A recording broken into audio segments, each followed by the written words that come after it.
Hello nerds, welcome back to another video. Gabriella here. Today is a good day and it's going to get even better because lo and behold, I'm back.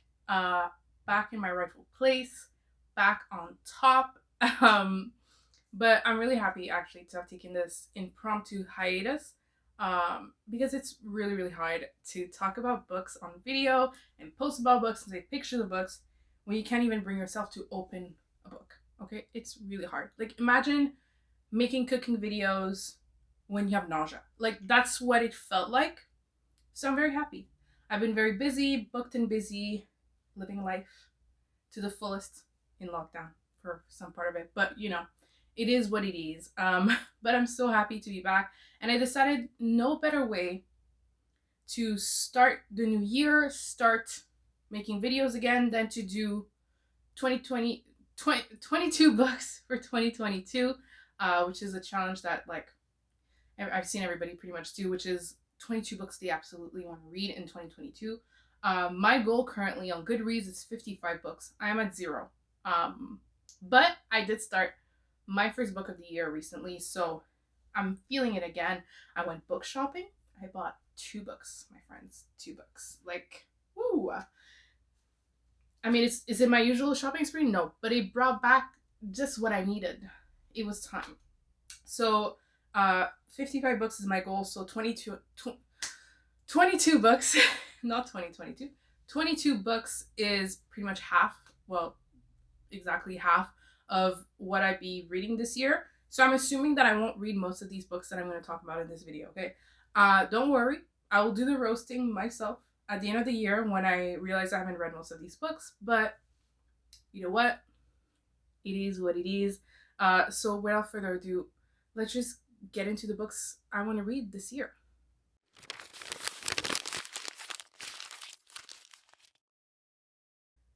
So there is no rhyme or reason to the order of these books. I'm just gonna spell them out how they are placed on my table, which is haphazardly. So let's just get into it. Actually, you know what? There will be some order.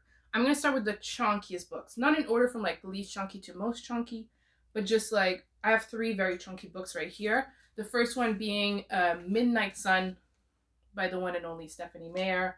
I mean, I've had this. I pre-ordered this when it came out. Do you understand?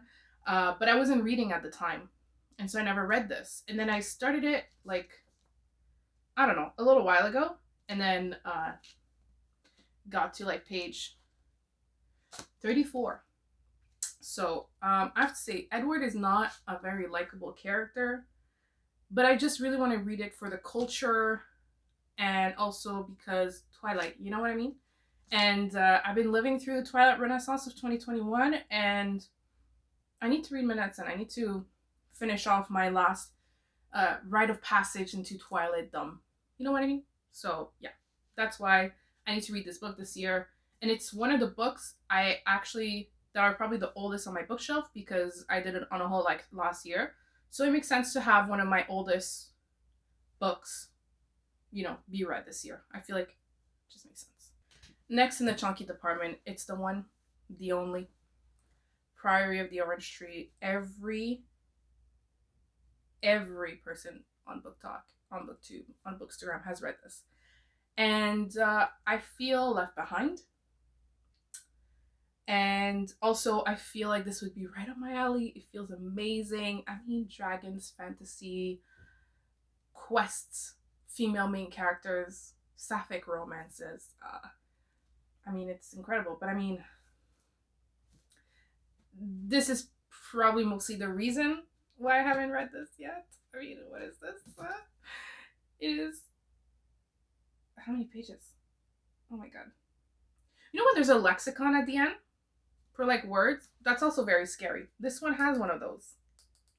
Like, why? Why couldn't this be a duology? I know why the author says it couldn't be a duology, but like, why? It is like 805 pages. And it's like bigger than my head. I mean, God, Lord help me. But I have to say, of all the books here, that is the book that I'm like, I really want to read. And I've put it on my TBR unofficially many times last year because I didn't want to keep setting myself up for failure and actually adding it on my TBR and then not reading it. But like I really want to read it. I'm just scared, y'all. Also, it's really heavy to like hold and carry to read, but also reading it on my Kindle just sounds so scary. So there it is. And for my last very chunky book, it is Empire of the Vampire by J. Kristoff. I feel like so far there's been a theme, a lot of fantasy, but I don't know if that's gonna uphold with the rest of the books. But in any case, I started this last year. I'm actually at page 73 of this book, and I still remember what happens very, very well.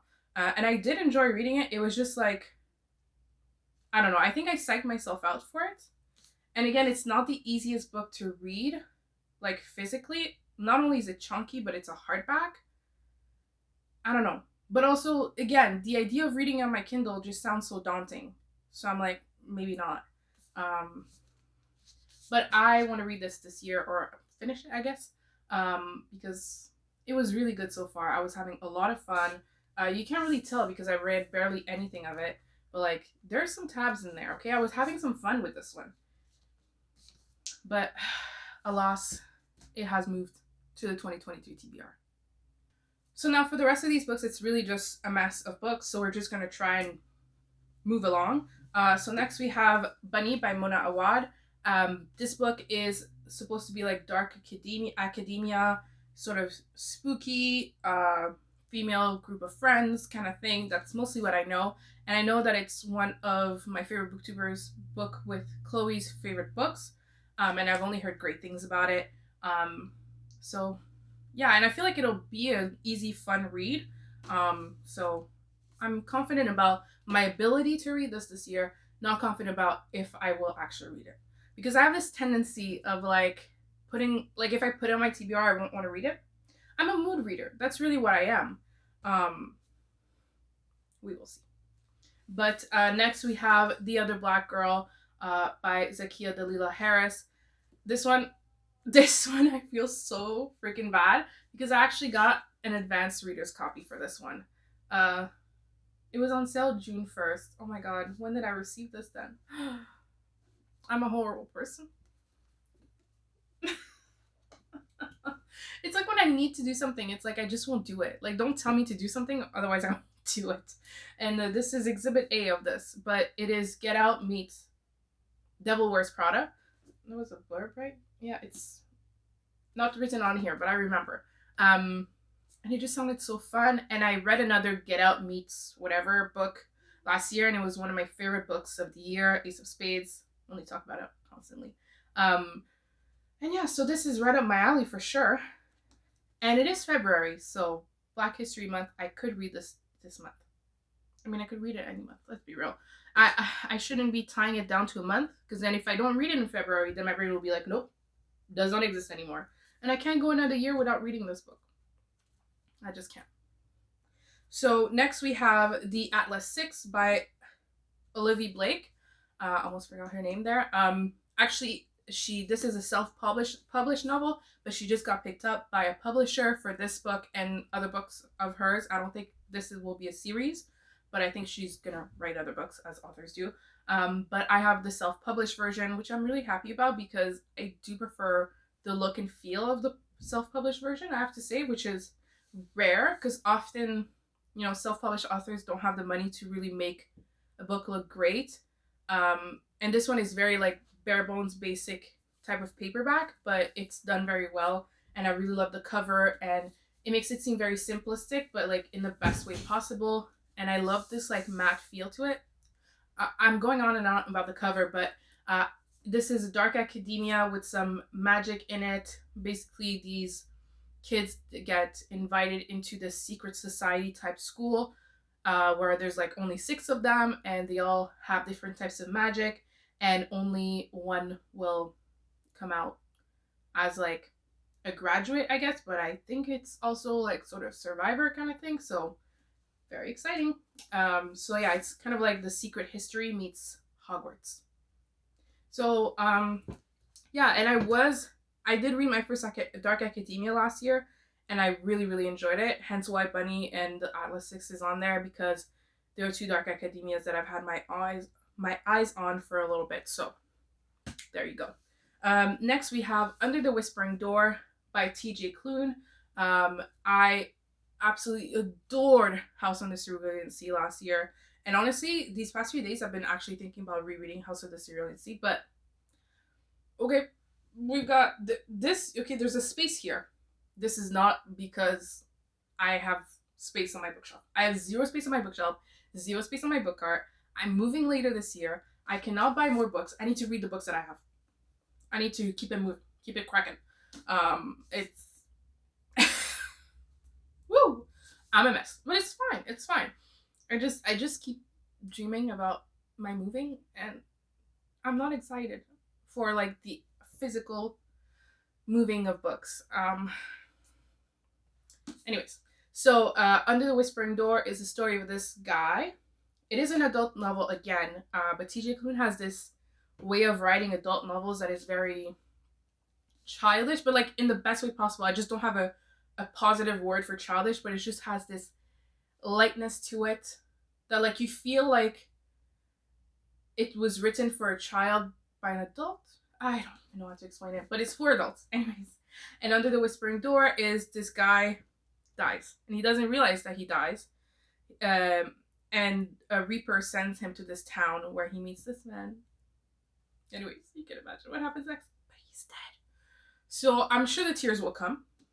I will bet my top dollar that the tears will come in this one. And I'm very excited. And I also got the Indigo exclusive, which I thought would need an author signature, but it didn't. Because Empire with the Vampire Indigo exclusive came with a signature. Not this one, but it came with like an extra like pamphlet from like the Reaper's perspective or something, which that's fun. But yeah, I am excited to read my second TJ Klune, considering House in the Cerulean Sea was top 5 favorite books of last year, and considering I read 75 last year, it's pretty high title, you know. Next is Iron Widow. Iron Widow, I own the physical copy, to be fair, because of pure guilt. I got the advanced reader's copy, the e-arc of it through NetGalley. So I have it on my Kindle currently, and I didn't read it.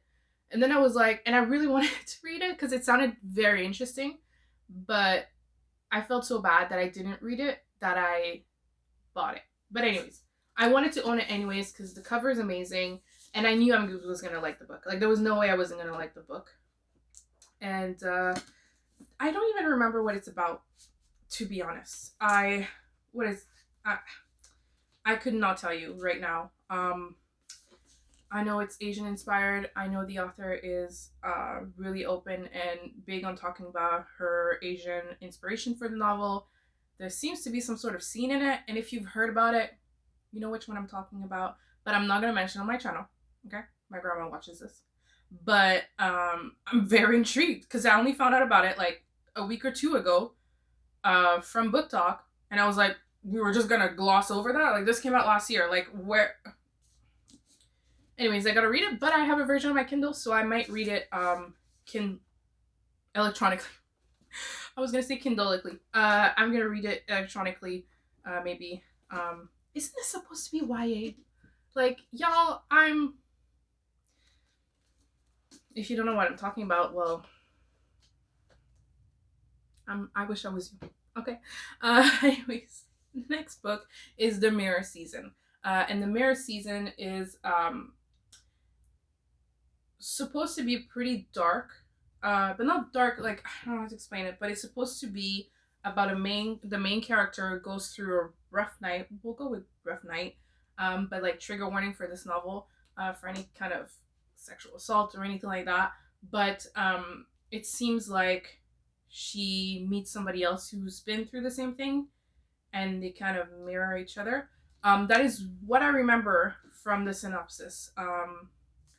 But yeah, this book kind of makes me nostalgic in a way, because I remember watching videos where people were talking about their most anticipated novels for the beginning of 2021 when I was myself thinking of starting my booktube channel. So And I remember this one vividly, and it's been on my wish list since then. So it kind of feels like, I don't know how to explain it. Owning this book now and making a video talking about this book kind of feels like, I don't even have a word for it. It feels weird. And it makes me feel weirdly nostalgic and like, wow, it's been almost a year since I've been on YouTube. Like, that's crazy. It's been 11 months. I mean, minus the 2 months I didn't post any videos. Well, a month and a half. Oh, no, 2 months and a half. Whatever. It's been, March will be my year of YouTube. So this is crazy. And I got this from Book Outlet. Also, what was I going to say? Can we talk about the cover? Like, this is outstanding. The colors are just immaculate. And it's just outstanding. I just cannot get enough. Cannot get enough. I love how I'm talking about these books. Some of these, like, my brain has completely shut down. And some of these, like, why are you here? But also, welcome. You know, welcome to the club. Next is Spin the Dawn by Elizabeth Lim. Another one of my favorites from 2021 was from Elizabeth Lim. It was Six Crimson Cranes. And I really loved it. And apparently, Spin the Dawn, like, from people who had read Spin the Dawn before, people seem to much prefer Spin the Dawn to Six Crimson Cranes. So I'm very excited to read it. It is part of a duology? Yes. Unravel the Dusk, I think, is the second one. I only own the first one in the duology, so I'm very excited. Six Crimson Cranes also has announced to have a follow-up, obviously with that cliffhanger, you know. But I'm excited to read Spin the Dawn and hopefully Unravel the Dusk later this year, so I can be fully ready and prepared for the sequel of Six Crimson Cranes, which comes out, honestly, I think it comes out in 2023 or late 2022. Can't remember, but I'll be fully immersed in the Elizabeth Lim world. And if it's better than Six Crimson Cranes, well, bring it on, sister. Like, I'm ready. And it also takes place in the same world.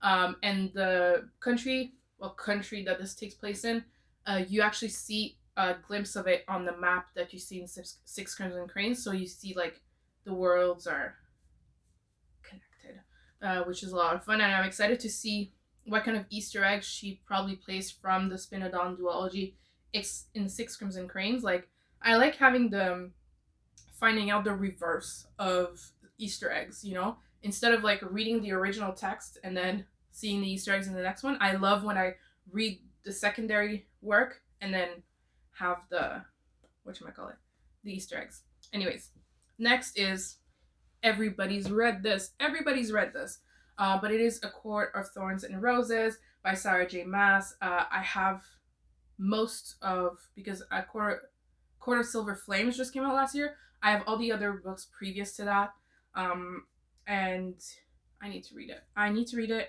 Everyone's read it. I feel left behind, but also I feel like it could be a fun, goofy, good time, you know? I'm not expecting high literature. And from what I've heard, that is not what I'm gonna get. This feels like Beauty and the Beast meets Twilight. I'm excited. I'm excited for it. And to read the rest of the series. I would love to read the entirety of the Court of Thorns ACOTAR series, but I don't trust myself that much. I don't believe in myself that much to say that I'll be able to read the entire series, but I at least want to read the first one. And I think that's doable. That's possible. Speaking of another book everyone's read, From Blood and Ash, from Miss Jennifer L. Armentrout. I only owned the first in the series, and we will see how much I like it. So many mixed reviews on this one. You know. It's supposed to be like fantasy, but also lots and lots of romance, which I love. It is another chunker. It is kind of heavy. How many pages is it? A little over 600 pages. That's not that bad. Depends on who you are. But yeah, I need to read this for my booktube book talk education. You know, I've got to be one of the girls and join everybody in the bandwagon. That's who I am. I follow bandwagons. I'm not, like, original in any way. Anyways, next, Malibu Rising by Taylor Jenkins Reid. I bought this book in the fall, expecting to read it in the summer. Why, Gabriella? Why? You could have bought another book or just not bought this book at all. my logic faltered. But anyways, I did read Taylor Jenkins Reid's most popular book, Seven Husbands of Evelyn Hugo, which was again another top 5 of 2021. Just incredible. My cousin borrowed it. She also loved it. Seven Husbands of Evelyn Hugo, I can say, is one of the very few works of literature, but even of television or movies or anything that has ever made me cry that much, or cry in general. Like, I don't cry to stuff. And anyways, so Taylor Jenkins Reid has me by the throat. I also read a short story that she wrote for Prime Reading, called, oh, I forgot it. There'll be a picture somewhere, which was really good. When I was trying to get my hands on some more of TGR's writing. But yeah, this will be really fun. And again, I am saving this for the summer. This just gives, like, you know, it's 30 degrees outside. It's hot. I'm in my shorts kind of vibe. I'm not going to the beach this summer, so I'm not trying to lure myself into thinking that I'll be reading this on a beach somewhere. I mean, I wish, but not this year. Next is a book.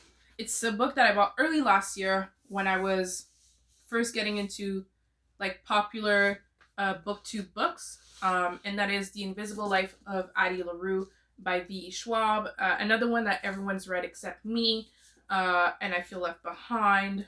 I'm also trying to get through some of the older books.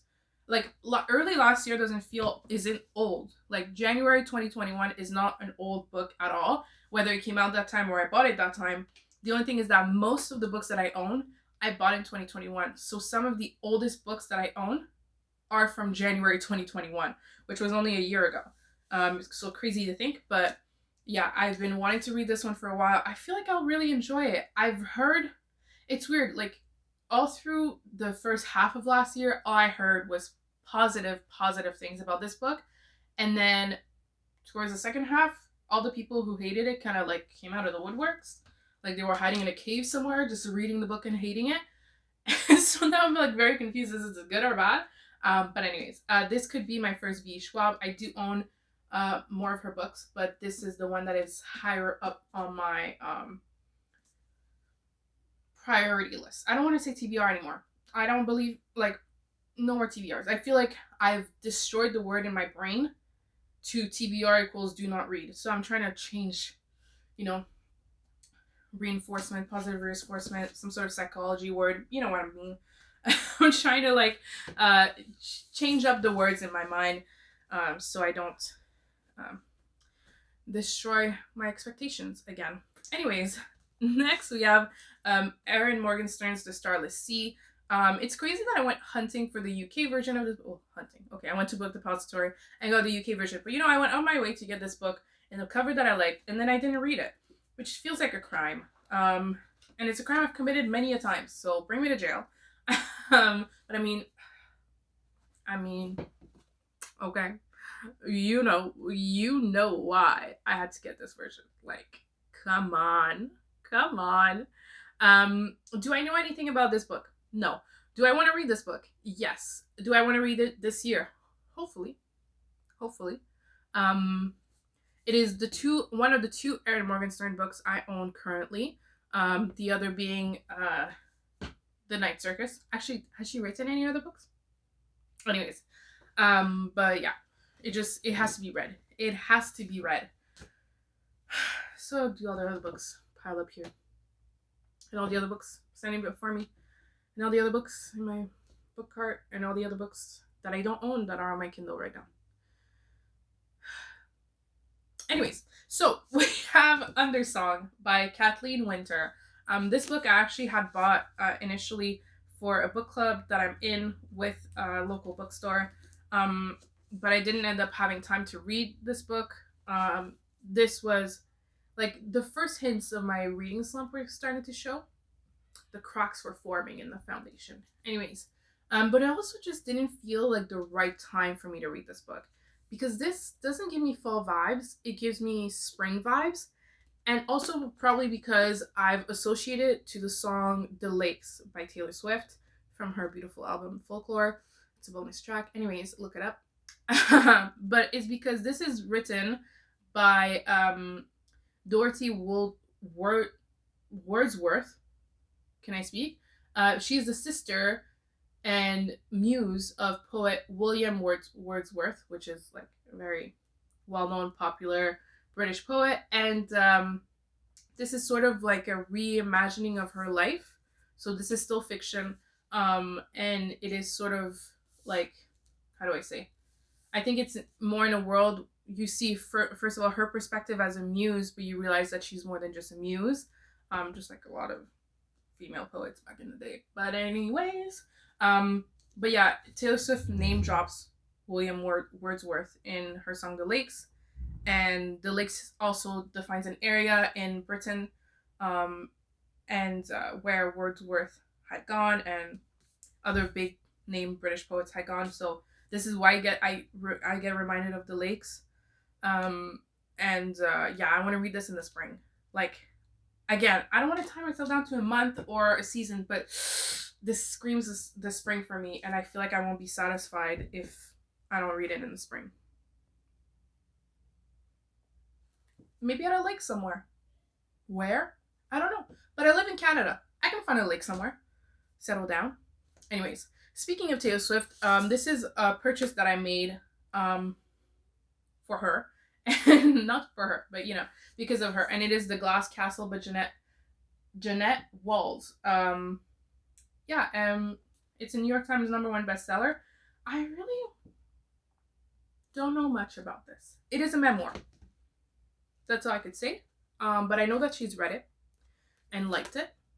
And so I wanted to read it.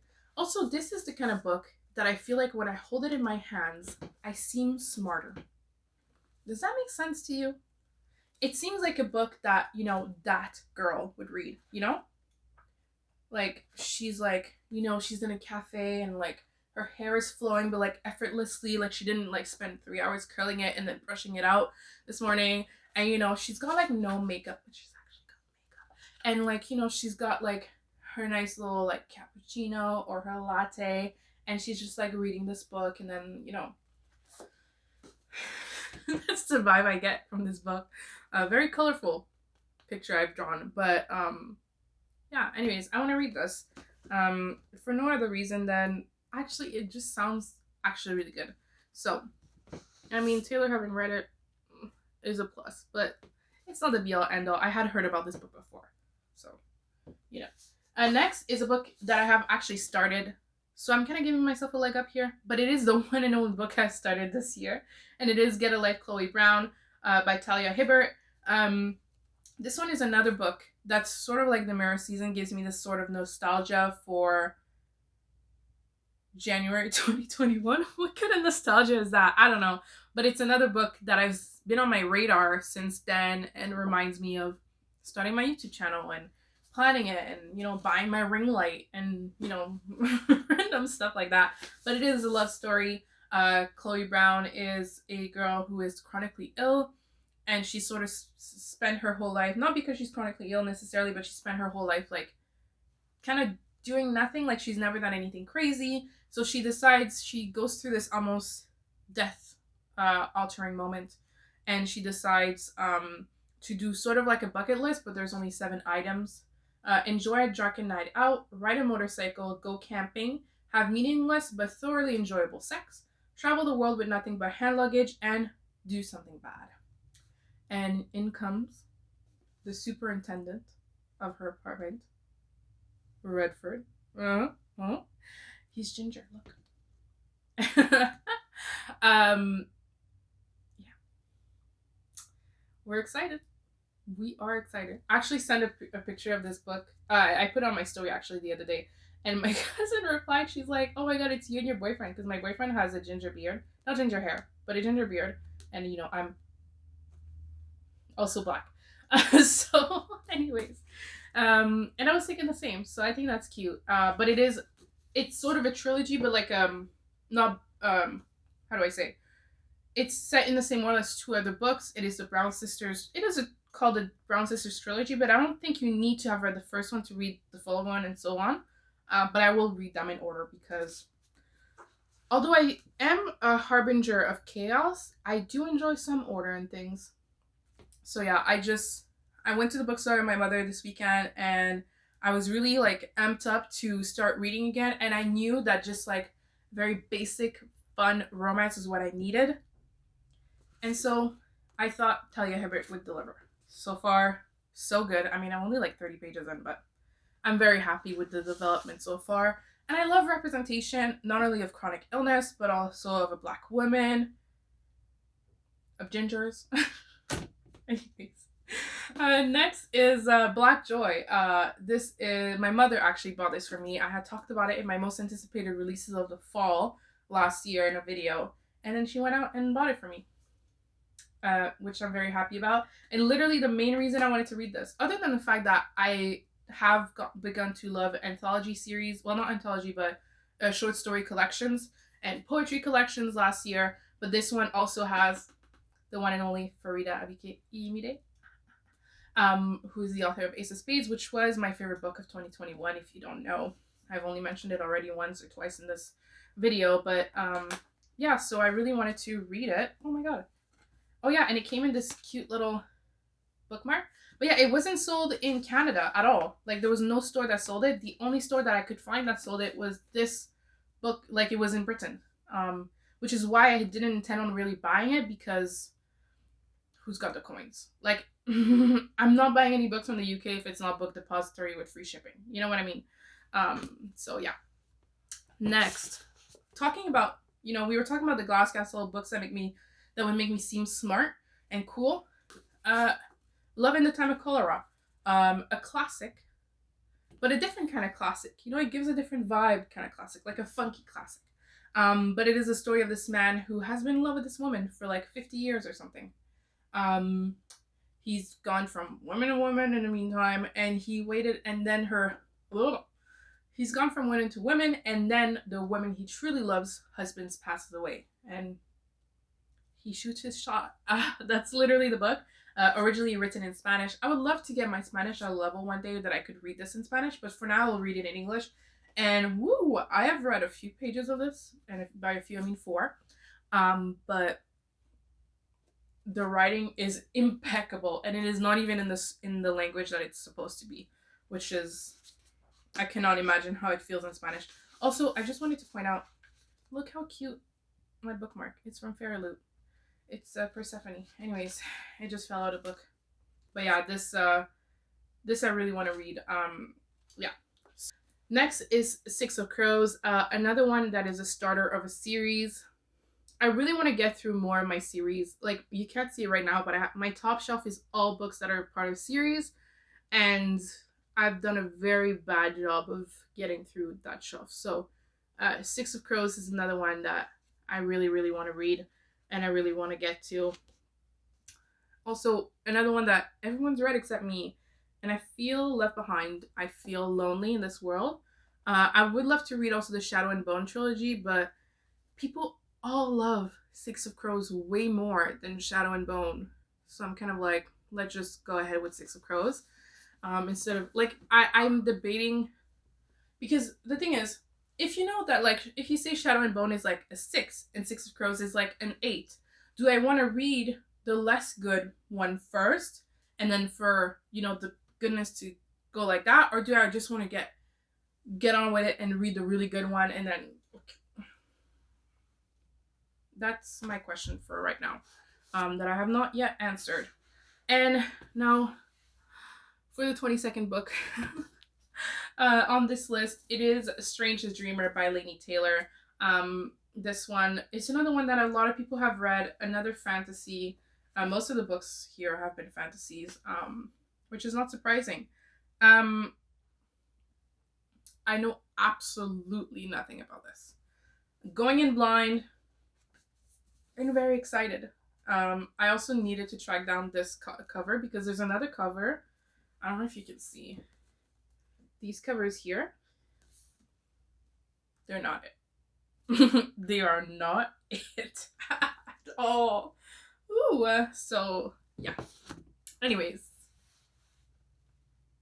we're moving on. So nerds, thank you so much for watching.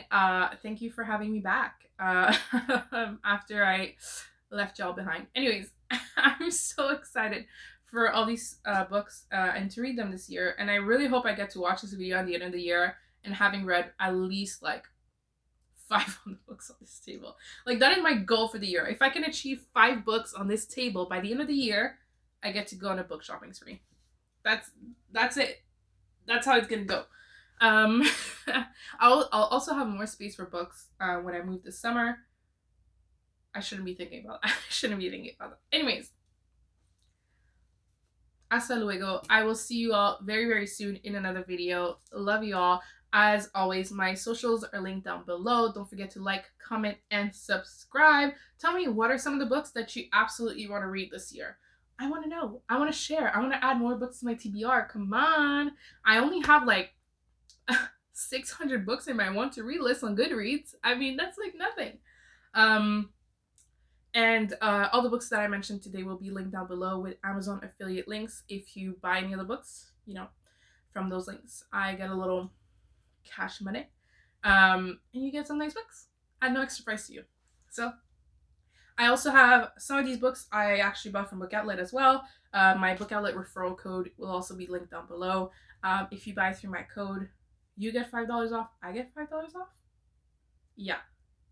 So, I mean, it's a win-win situation.